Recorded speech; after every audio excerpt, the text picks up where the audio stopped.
Hi there. Okay, welcome to lecture 8 of Fox. And we're gonna be talking about proofs with recursive objects. Okay. Now let's recap where we were from last time.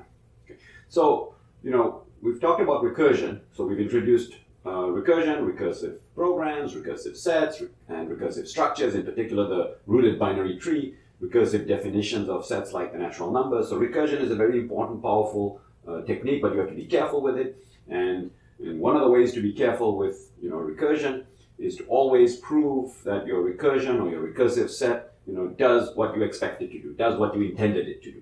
Okay, and so we're going to be talking about how do we prove things about recursive objects. Okay, so it is actually a good time now to go back and reread chapter 4, that's about proofs, chapter 5 and 6 very carefully about induction, because recursive sets and recursion in general relies a lot on induction in order to give us the sort of power tool, this sort of hammer that allows us to conclude that our recursive object does what we want it to do. Okay, so today we're going to be talking about proofs with recursive sets, the kinds of things we would like to prove and how to go about proving them. In particular, we're going to introduce this concept called structural induction. Okay, so induction is everywhere. It's going to be with us for a long time. Okay, so get good at it. You'll never regret it. Okay. Now, I also want to mention that even though we have this new fancy technique called structural induction to prove things about recursively defined objects, recursively defined sets, structures, and so on and so forth. It's just induction.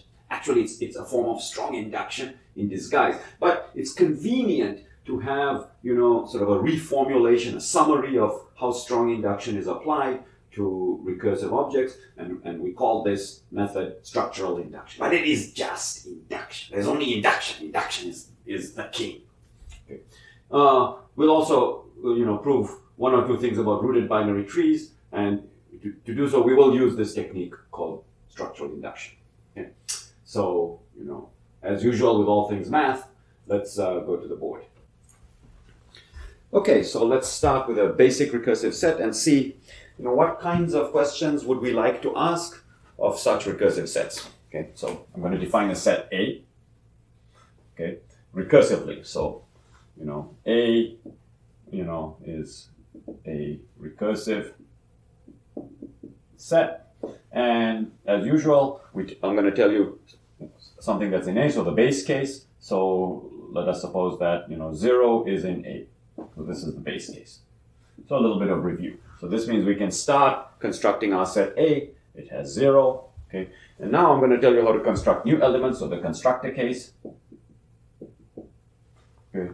So if x is in A, then x plus 4 is in A. Okay. So from 0 being in A, we can conclude that 4 is in A, 0 plus 4. And then we can conclude that 8 is in A, 4 plus 4, and then 12, and then 16, and so on. Okay, so this dot, dot, dot, before, we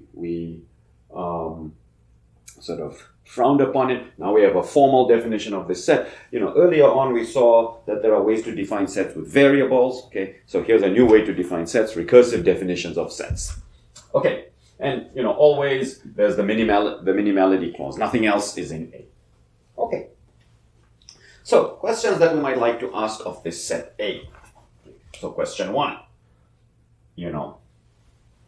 What is in A? In other words, does everything in A have some property?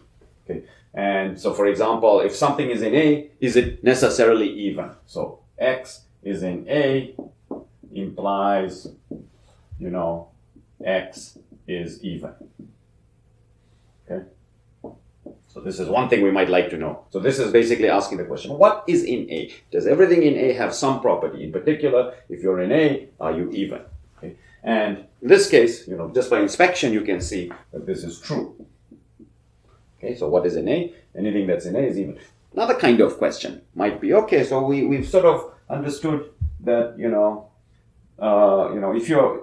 we sort of understood that if you're in A, then you're even. Another interesting question is, well, is it then the case that everything that's even is in A? So this is not really asking what is in A. So does every object that is in the set A that we recursively define, does every object have some property? A different question. Is everything with a particular property in A? Okay. So is everything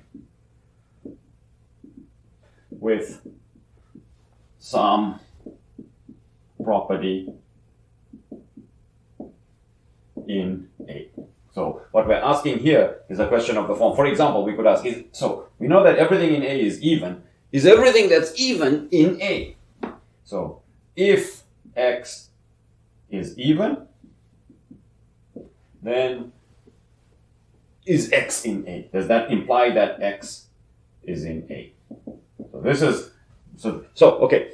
So, does everything with some property belong to A? Now, it's very important to emphasize, that these are two very different questions.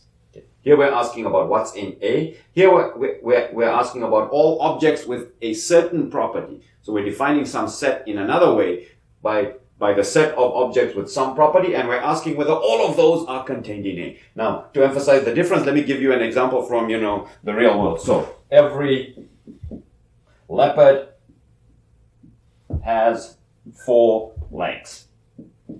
Okay, well, assuming they haven't gotten a leg chopped off or anything. Okay, but, you get the idea. So we've defined a set of leopards somehow, okay, and everything in this set of leopards has 4 eggs. Contrast that with every animal with 4 legs is a leopard. You see, that's the difference. Okay, so everything that's in my set of leopards has a property. Everything with a particular property, so that's a different set. In theory, it could be a different set. Okay, and we're asking whether this different set is a subset of leopards. So everything with 4 legs is a leopard. Here we're asking whether the set defined as leopard is a subset of everything with 4 legs. Okay, so it's 2 different things. So here we're asking, so sort of, if you define the even numbers, if we put this in mathematical form, if you define E as the set of even numbers,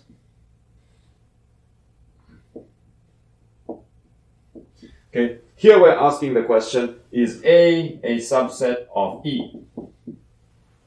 Here we're asking the question, is E a subset of A? 2 very different questions. And remember, long time ago, we talked about the definition of the subset relationship as an implication. In this case, this is false. Okay, and that also underlines the difference between these two, because 2 is even, but 2 is not in A. So this is false. Okay? And just like this, every leopard has 4 legs, true. Every animal with 4 legs is a leopard, false. Okay.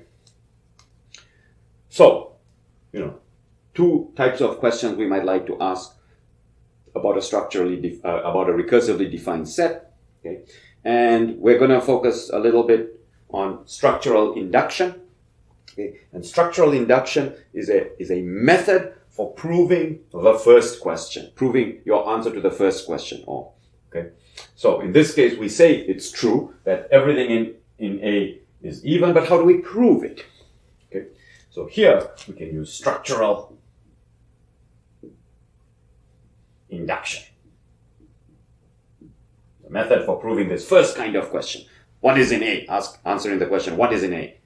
Does everything in A have some property? Okay, you don't use structural induction to prove the second kind of property. Even though the second kind of question is also an important question, you use a different kind of induction usually, and we'll discuss some methods for proving this kind of proving things about these kinds of questions. Okay, so how do we prove this? It's another kind of induction, but not structural induction. So we're mostly going to focus on structural induction. Okay, and I want to give you a high-level picture for how structural induction works. Okay.